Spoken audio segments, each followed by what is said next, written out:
Hello students, welcome to Shiny Maths. 8ஆம் வகுப்பு எடுத்துக்காட்டு 1.30 பார்க்கலாம். சுருக்குக. இதை நம்ம சுருக்க போகிறோம். ஃபர்ஸ்ட் சப்டிஷன் சால்வ் பண்ணலாம். கொஸ்டின் எடுத்து எழுதிருங்க. ரூட் 12 பெருக்கல் ரூட் 3. இப்போ சென்டரில் பெருக்கல் இருக்கு. இந்த மாதிரி நடுவில் பெருக்கல் இருந்து ரெண்டுலேயுமே ரூட் இருந்துன்னா அந்த ரூட்டை ஒரு வாட்டி எழுதிக்கிட்டு உள்ளே இருக்கிறத அப்படியே சேர்த்து எழுதணும். இங்கே 12 இருக்கு, நடுவில் பெருக்கலா. அடுத்து இந்த 3 எடுத்து எழுதிக்கணும். புரியுதா? நடுவில் பெருக்கல் இருந்து ரெண்டுலேயுமே ரூட் இருந்துன்னா அந்த ரூட்டை ஒரு வாட்டி எழுதிக்கிட்டு உள்ளே இருக்கிறத அப்படியே எடுத்து எழுதிக்கணும். அதாவது இங்கே என்ன ஃபார்முலா யூஸ் பண்ணியிருக்கோம்னா ரூட் ஏ பெருக்கல் root B is equal to root A into B. நடுவில் பெருக்கல் இருக்கு, ரெண்டுலேயுமே ரூட் இருக்கு. அப்போ ரூட்டை ஒரு வாட்டி எழுதிக்கிட்டு உள்ளே இருக்கிறத அப்படியே சேர்த்து எழுதணும். இந்த ஃபார்முலா தான் யூஸ் பண்ணியிருக்கோம்.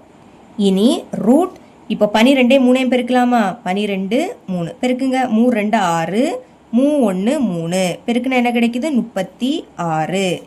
அடுத்து ரூட் 36 எப்படி எழுதலாம்? 6 பெருக்கல் 6 6 6 36. அதனால 36 6 பெருக்கல் 6ன்னு எழுதிக்கிட்டேன். இப்போ ரூட்டுக்குள்ள 2 வாட்டி 6 இருக்கா? ஒரு 6 நம்ம வெளியே எடுக்கலாம். இதுதான் இதோட ஆன்சர்.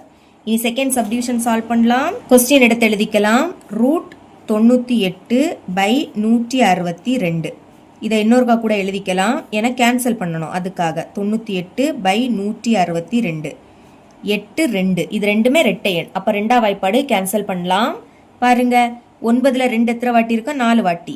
4 2 8. இப்போ 9ல் இருந்து 8 கழிச்சா பாக்கி 1. அதை இங்கே எழுதிக்கணும். இது இப்போ 18. 18ல் 2 9 வாட்டி இருக்கும். 9 2 18. இப்போ 16 எடுத்துக்கலாம். 16 2ஆம் வாய்ப்பாடு எப்போ வரும்? 8 2 16. இங்கே 2 இருக்கு. அப்போ ஓ 2 2. இதுக்கு மேலே கேன்சல் பண்ண முடியாது. முதல் ரூட் எடுத்து எழுதிருங்க. மேலே பாக்கி என்னது இருக்கு? 49 பை கீழே 81 இருக்கு. இனி இந்த ரூட் பொதுவாக இருக்கா? அதை தனித்தனியாக எழுதிக்கலாம். ரூட் 49 பை ரூட் கீழே 81 இருக்கு. அதை எடுத்து எழுதிருங்க. அதாவது இங்கே என்ன ஃபார்முலா யூஸ் பண்ணியிருக்கோம்னா ரூட் ஏ பை பி. இந்த ரூட் பொதுவாக இருக்கா? அதை தனித்தனியாக எடுத்து எழுதிக்கலாம். Root A by root B. புரியுதுல உங்களுக்கு? இனி ரூட் 49 எப்படி எழுதலாம்? 7 பெருக்கல் 7. 7ஐயும் 7ஐயும் பெருக்குனா 49 கிடைக்கும். பை ரூட் 81 எப்படி எழுதலாம்? 9 9 81.